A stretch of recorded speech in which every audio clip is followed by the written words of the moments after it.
Greetings, I am KARAGOTH, and in this video I will be showing you the clash between two majors. I was a major at the time, which resulted in me being promoted to the rank of Lieutenant Colonel. Let's get started.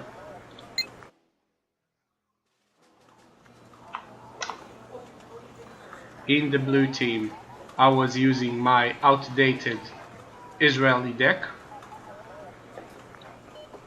with an alias name, because most players have become accustomed that when they see the name KARAGOTH on their screen, they have become accustomed to my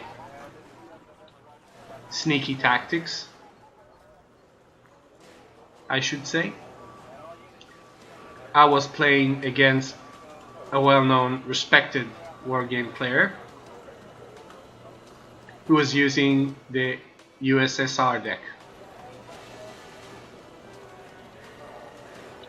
My battle plan was as follows.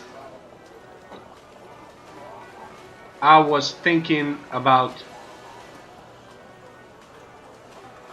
giving him the illusion that I'm trying to get control of Foxtrot and Bravo, leaving Delta wide open, which it's a mistake, I know, because it's a +2 area, while my special forces will be going around the map, landing in a proximity to his base and trying to, not here, and trying to get control of his main center zone,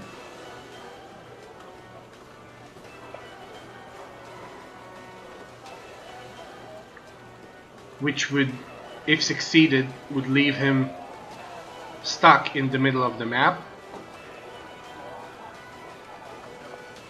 and will enable me to wear him down until his eventual defeat, because I will be able to insert fresh new units and replace my casualties, while he won't be able to replace his casualties. He has used a forward operating base. He was planning for a long battle. He wanted to rely on his artillery, which he used to much effect. And if I wanted this, if you employ this tactic and you want this operation to succeed, you need to assign a fairly large amount of units, high cost units, to the front lines, because if you want to maintain the deception that you are not using anything of significance elsewhere in the map, you would need him to believe that you have assigned a lot of your points to the first maneuvering battles in the front lines. To that end, I have used 2 attack helicopters, a Merkava tank, and in the second battle group I have used a Stinger missile Barkhan unit and Tzanchanim in a Hummer vehicles, transports.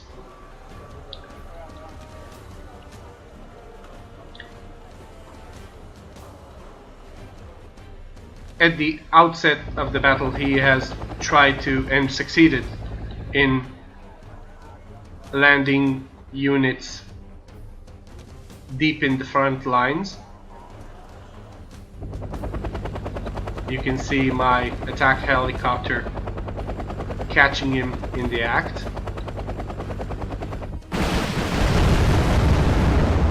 And opening fire on it.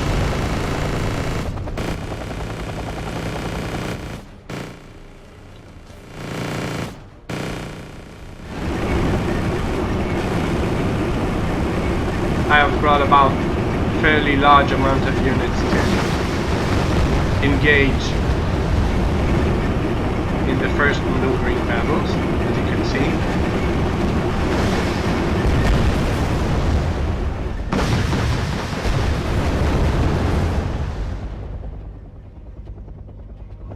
actually deploying an attack helicopter, the first maneuvering battles, is a very smart tactic. As you can see, this Sifa B has wreaked havoc on his frontline unit.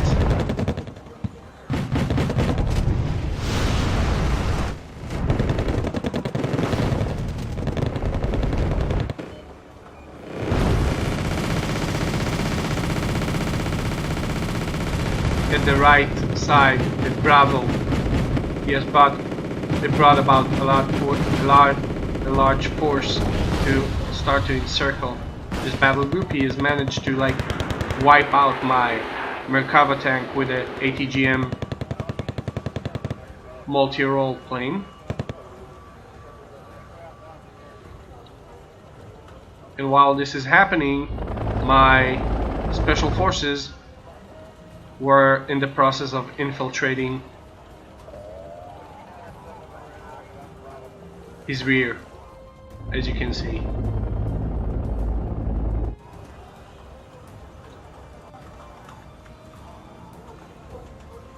Now, the smartest thing he has done in this battle, as you can see, he has done a good job in spreading around all types of units.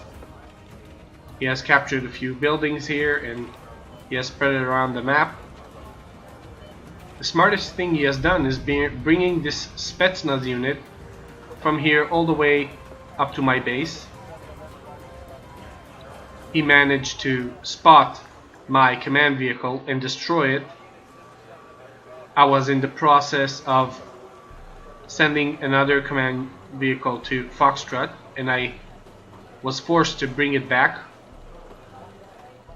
so I can maintain introduction of units to the map. He has also managed to infiltrate my rear with these two transport attack helicopters, but they have met with much resistance from anti-aircraft guns I have placed in my main starting sector.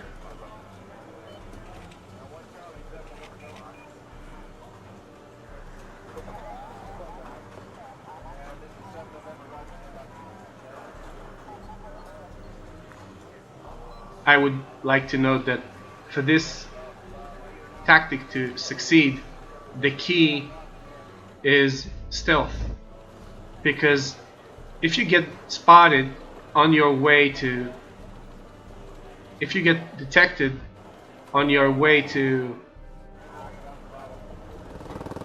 your insertion to his area, you probably would not survive, because he would deploy anything he's got and will annihilate all the forces that you have here.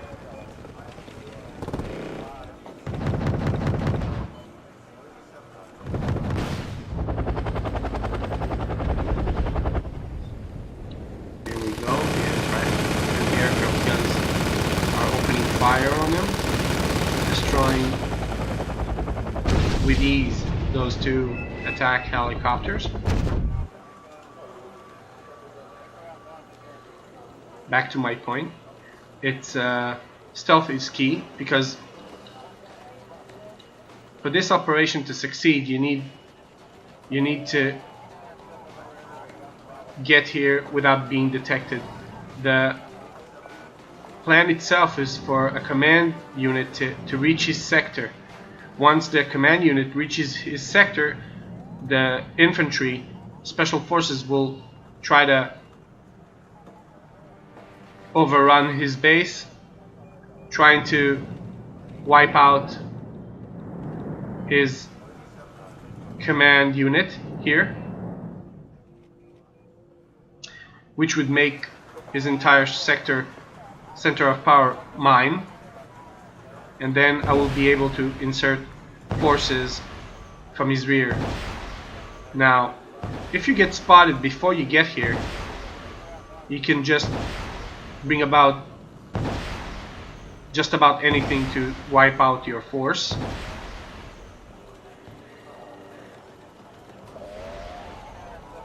and it doesn't matter if you will win a small battle here. You will just keep pouring in reinforcements. Meanwhile, the special forces have landed here and started running through the forest to reach his base. They were pretty lucky to have landed without getting detected, because he has deployed an aircraft which almost got them spotted.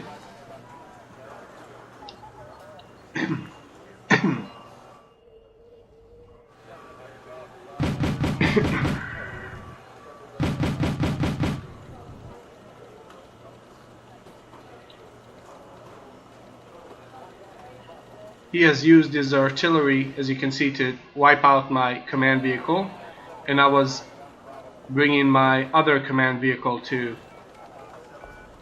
get back to the base so I can continue to deploy fresh new units. He has saw this and started pursuing my command vehicle with his own attack helicopter and tried to block my route to my base with this cheap BTR 30mm vehicle. I've tried to bring a Cobra to escort my command vehicle. It was annihilated by this BTR. It managed to fire back, but it didn't cause enough damage, so it was destroyed. And he was smart enough to use his Spetsnaz not to wipe out any cheap units that I tried to bring to the front line. He was saving those for the real prize, the command vehicles. As you can see, he was also able to see the return of another command vehicle, and has brought about a fighter plane to strife it, but was unable to make enough damage to destroy it. So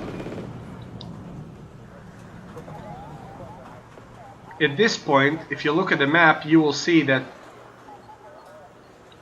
the situation is looking bleak indeed. Here comes another artillery barrage. And why is that? He has captured the center of the map. He has captured Charlie. He has captured Delta. I mean, not with a command unit, but he still has units here. So, from the looks of it, we are witnessing a total collapse of my army. But that was not my main objective. My main objective was located here. So, I knew that once the problem was that the Hapak, the command infantry, they were not moving as fast as Shayetet and Maglan.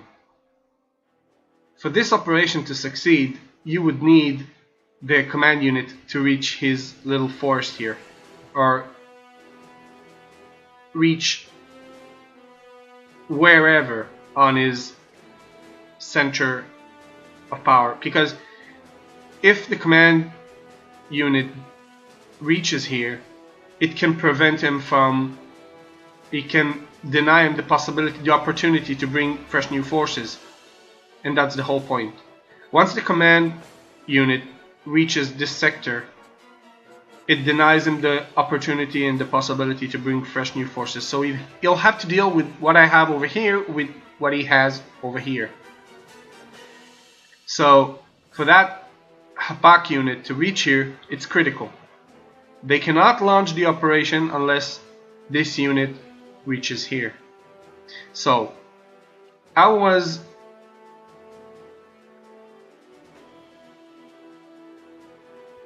in doubt about what he has over here. Eventually, when you look at the replay, you see that he had nothing here. But I was worried that if I'll bring the forces here and they'll come across, I don't know, a jeep or a small infantry unit or something, they're gonna get detected, and that would pretty much make the entire operation would have failed, because I would no longer be able to, you know, bring another wave of units. Look at, it's a long road, you see. So to make sure that they enter his central zone without being detected, I have decided to bomb this area. To that end, I have used air superiority fighter to escort this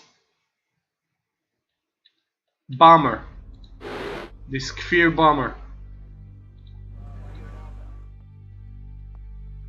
The main job of the air superiority fighter is to provide escort for the bomber and draw the fire from it while it bombs this sector.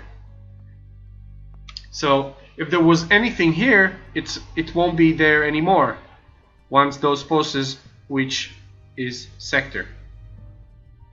Now, most players, when they see you bomb their sector, they think to themselves that the bomb itself, the bombardment, was pretty innocent, because some players try to bomb the enemy sector to like lucky strike, like he hit the command unit, and they know that you don't see where their command unit is located. So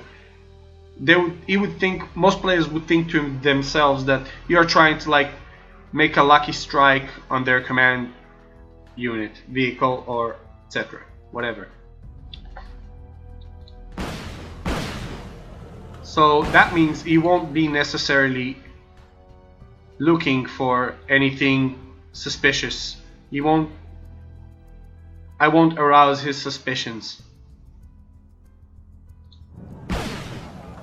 for this area. Here comes the bomb, and the special forces are entering into his sector, waiting for the command unit.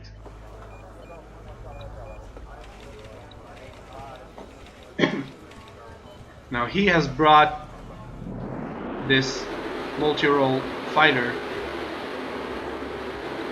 to destroy. As you can see, his Spetsnaz are still reconning the entirety of my base, so he has brought this multi-role fighter to take out the command unit I have in my base. Here it comes. There we go. And he has succeeded in destroying the command vehicle.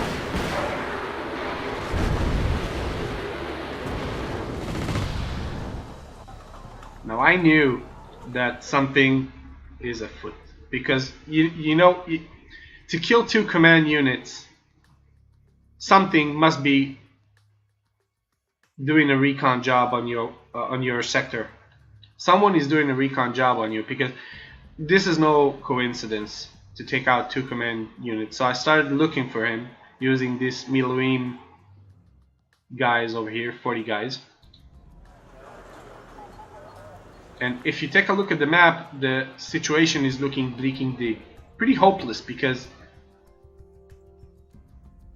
we are witnessing a collapse of the entire. My foothold on the map has collapsed completely. All right, but still, and even now, because I don't have a command unit at the rear, the entire success of the operation depends on this last command unit. So he thought that he has achieved victory, that he has won this ranked battle, but things are about to change drastically in the next minute or so.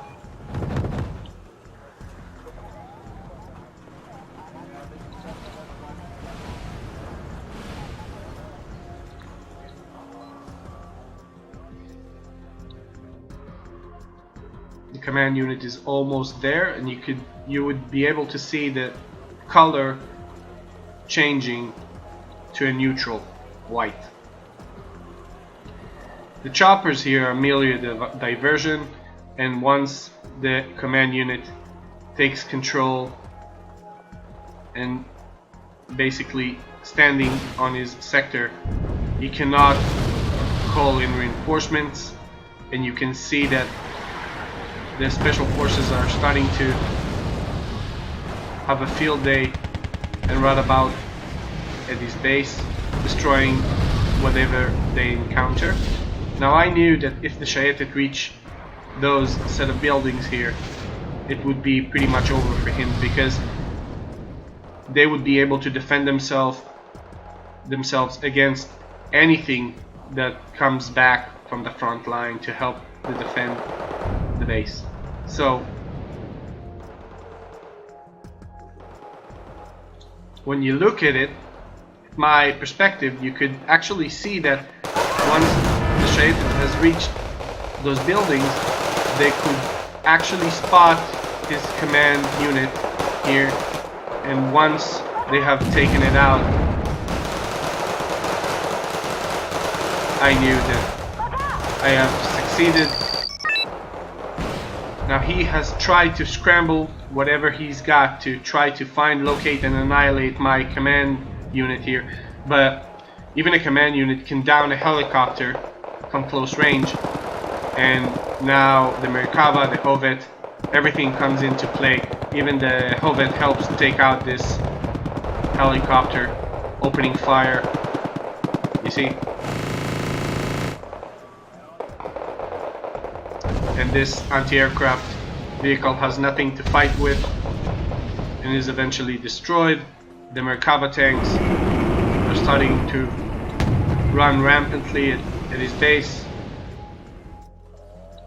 and at this point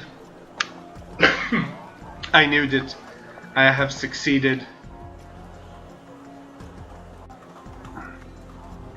and those tanks would prevent anything from recapturing this base. I also knew that even though I don't have a command unit in my rear, I have enough forces spread around to prevent him from trying to occupy this sector.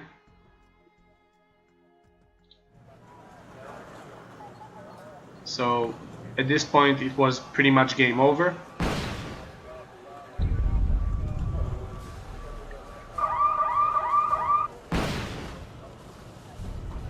And the Maglan spots his last command vehicle getting back from Charlie, trying to move to this location. I have changed direction, gave an order to my bomber to bomb it. He wouldn't even reach his target and managed to hit the command unit with its payload, because the Tzanchanim here, they have stayed alive the duration of the battle, which is pretty amazing. They would use an ATGM to wipe his last command unit out, as you can see. And that's it. I've become a lieutenant colonel after this battle. I hope you enjoyed this video. Please leave a comment. Let me know what you think. And good luck.